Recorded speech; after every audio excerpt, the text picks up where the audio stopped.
मसावत के लिए जिन जिन लोगों ने काम किया है सभी को खिराज अकीदत।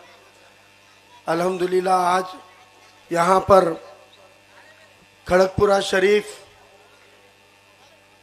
जो फारूक अहमद का गढ़ है, यहाँ खड़े होकर आपसे मुखातिब होते हुए बड़ी खुशी और मसरत हो रही है कि मैं अपने उस मोहल्ले में उन अपनों में आके खड़ा हुआ हूँ जिन्होंने मेरे समाजी सियासी कामों का इब्तिदाई दौर देखा है। मेरे कामों की शुरुआत अगर किसी इलाके में हुई है, कहीं के मसले मसाइलों पर बार बार लगातार हमको लड़ने और खड़े होने का मौका मिला है, तो वो यही इलाका है, यही बस्ती है जिस बस्ती का नाम खड़गपुरा शरीफ है। इसी मेहनतकश मजदूरों की, ईमानदार लोगों की और बहादुर लड़ने वाले बागियों की बस्ती को मैं सलाम अर्ज करता हूँ। मैं उनको सबसे पहले शुक्रिया अदा करता हूँ कि आपके मोहल्ले से इब्तिदाई काम हमने यहाँ से शुरू किए, लेकिन अल्हम्दुलिल्लाह अल्लाह ताला ने आप लोगों की दुआओं से नवाज कर आज हमको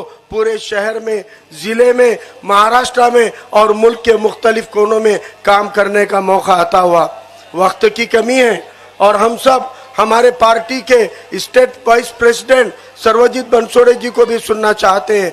मैं यहाँ पर लंबी चौड़ी तकरीर नहीं करूँगा, लेकिन मैं 2-3 बातें आपको कहूँगा कि मेरी ज़िंदगी खुली किताब है। आप लोगों ने मुझे 20 से 25 सालों से काम करता हुआ देखा है, मुझे सुना है, मुझे पढ़ा है, मेरे साथ रहे हो, मेरे साथ सफ़र किया है, मेरी हर एक खूबी को जानते हो, मेरे ऐब को जानते हो, मेरे नेचर को जानते हो, मेरे उसूल को जानते हो, मेरे समाजियत को जानते हो, मेरी सियासत को जानते हो। आपके सामने सब कुछ खुला हुआ है। हाँ, अल्हम्दुलिल्लाह आज तक हमने जिंदगी में कभी भी किसी भी बातिल ताकत के आगे झुकने का काम नहीं किया। हमने आज तक कभी भी कौम को या अपने आप को बेचने का काम नहीं किया।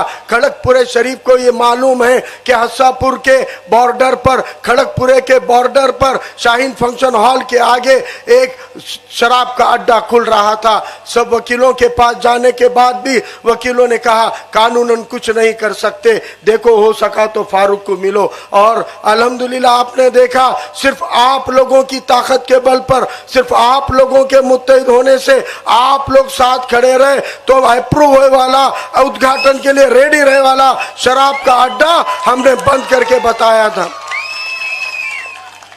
हमने जिला कलेक्टर को इस तरह से दबाव बनाया, उस वक्त भी हमारे पास में लाखों के ऑफर आए थे।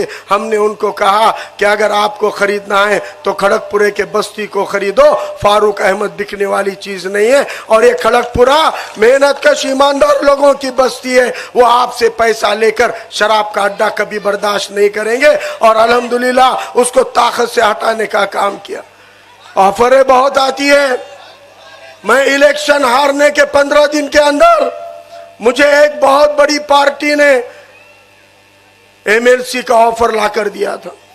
कहा फारूक भाई आपको जो सलाहियतें मिली है, हम चाहते हैं माइनॉरिटी में एक आधा अच्छा बोलने वाला, मराठी में लड़ने वाला और अच्छी तकरीर करने वाला, समाज का स्टडी रखने वाला, समाज के मुद्दे उठाने वाला एक हमको एमएलसी बनाना है। उस वक्त उस पार्टी के कायद को मैंने कहा कि जाओ अपने पार्टी के आला कायद से लिख कर लाओ, या उसको कहो कि ऐसा लेटर दे के बताए कि फारूक अहमद अपने समाज के दबे कुचले घटकों के, दलित पिछड़ों के मुद्दों पर लड़ने के लिए किसी प्रोटोकॉल को पाबंद नहीं रहेगा, उसको पूरी आजादी रहेगी। वो अपने मिल्लत के लिए, अपने कौम के लिए, दिगर पिछड़ों के लिए आवाज उठाने के लिए उसकी जुबान पर कोई रोक टोक नहीं होगी, कोई पाबंदी नहीं होगी। अगर आप ऐसा लिखकर दे सकते हो तो मुझसे बात करो, क्योंकि मैं यहाँ पर किसी के बाप को नहीं डरता सिवाय अल्लाह के।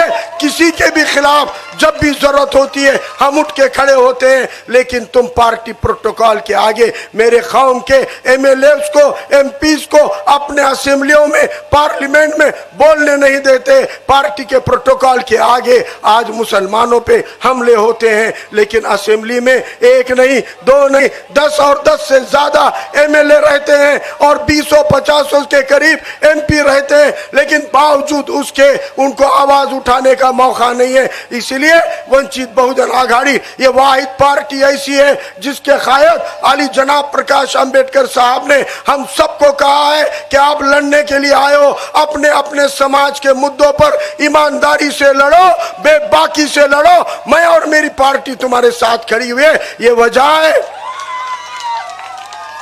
है कि हम वंचित बहुजन आघाड़ी में।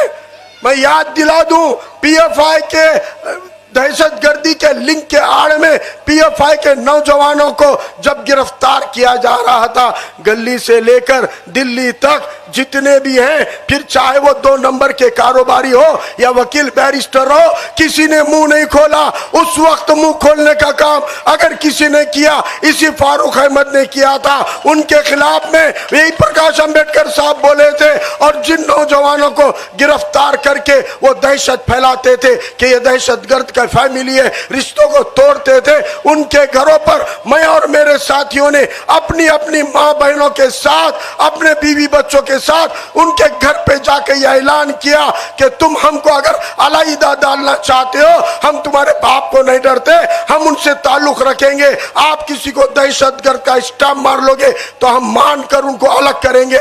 ऐसा नहीं है, हर मजलूम के साथ हम ताकत से खड़े हैं। क्या उखाड़ सकते उखाड़ो, यह ऐलान हमने वहां पे जाके किया। साथियों, इंसान के किरदार काबिलियत को वो अपने समाजी जिंदगी से साबित करता है।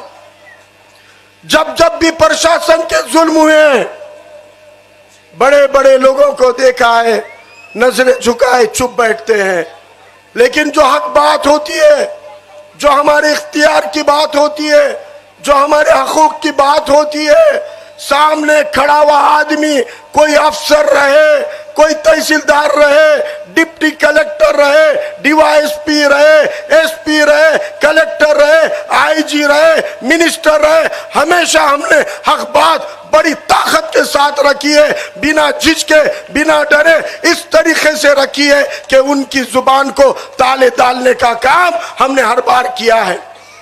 इसीलिए वो डरते हैं कि ये लेता देता नहीं है, ये मैनेज होता नहीं है, इसलिए उनको आपके नुमाइंदे को असेंबली में भेजने से डर लगता है। सबके सब एक हो गए। ये जितने भी कांग्रेस और बीजेपी के बुज़दिल और कमजोर है, इनको मालूम है ये फारूक अहमद के ऊपर उंगली उठा नहीं सकते, सीधे सीधे अटैक कर नहीं सकते।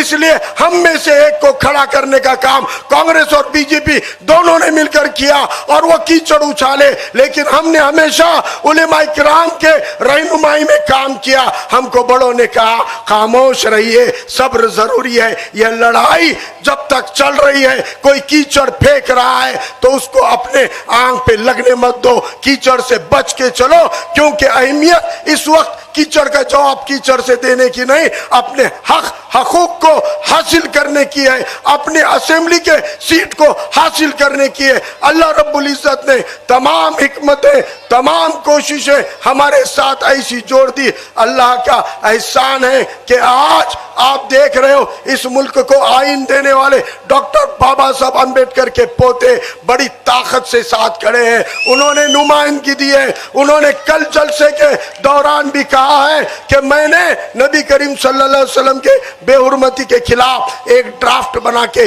असेंबली में दिया है। अगर आपको उस बिल को कानून में तब्दील करना है तो आपको वंचित के कैंडिडेट को जिताना होगा।